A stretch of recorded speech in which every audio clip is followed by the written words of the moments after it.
Welcome to the Tech Egg. Don't get scrambled. Enjoy the video. In this video, I will explain how to make macaron dessert. First, gather your essential ingredients: fine almond flour, powdered sugar, aged egg whites, and granulated sugar. Precision is key, so use a kitchen scale for accurate measurements. Make sure all your ingredients are at room temperature. This helps with proper emulsification and meringue stability.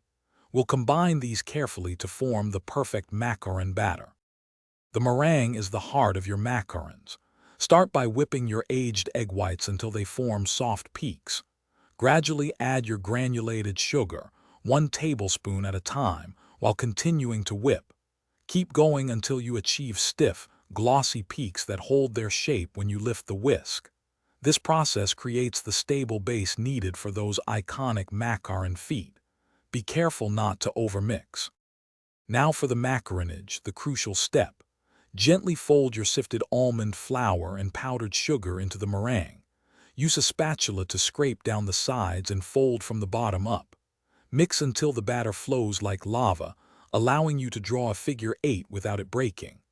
Then, transfer the batter to a piping bag and pipe uniform circles, about 1 1/2 inches in diameter, onto your baking sheet.